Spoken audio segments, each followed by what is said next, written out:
सम्भाषणसन्देशसंस्कृतमासपत्रिकायां प्रकाशितानां बालकथानां ध्वनिप्रसारणम् इदं बालमोदिनी इति।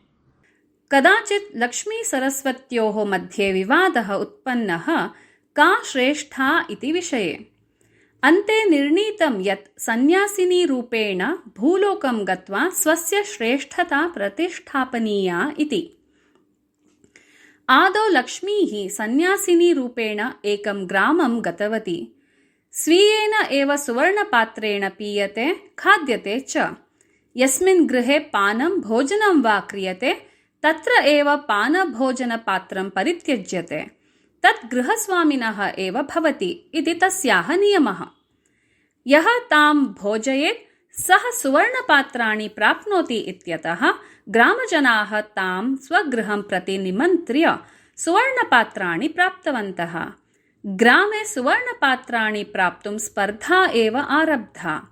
जनाः तां स्वगृहं प्रति निमन्त्रयितुम् अहमहमिकया प्रवृत्ताः अभवन्। अतः अल्पे एव काले ग्रामे ईर्ष्या, असूया, कलहः, द्वेषः इत्यादयः आरब्धाः। चौर्यप्रकरणानि अपि अधिकानि जातानि। ग्रामस्य वातावरणं नितरां कलुषितं जातम्। ततः सरस्वती अपि सन्न्यासिनीवेषेण तं ग्रामम् आगता। आदौ सा ग्रामप्रमुखं दृष्टवती।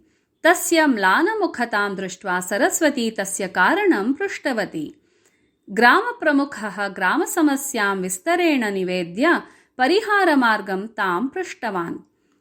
विवेकहीनता एव एतस्य कारणम् इति उक्त्वा सरस्वती ईर्ष्यासूयाद्वेषादीनां निवारणाय किं करणीयम् इति तम् उक्तवती। ग्रामप्रमुखः उक्तवान्, भवती युक्तमेव वदति। अहं ग्रामस्थान् मेलयामि।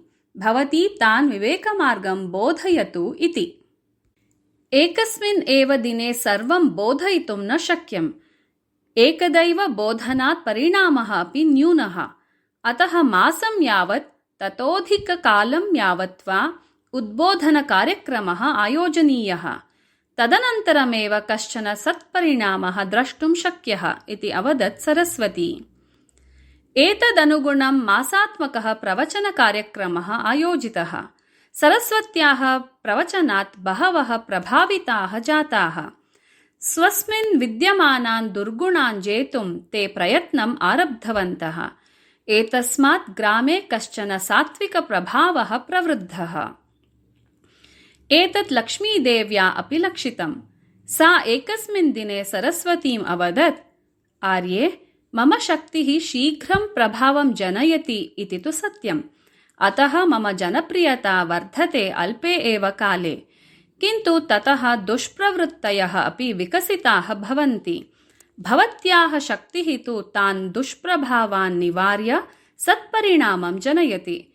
अतः भवत्याः शक्तिः एव श्रेष्ठा इति।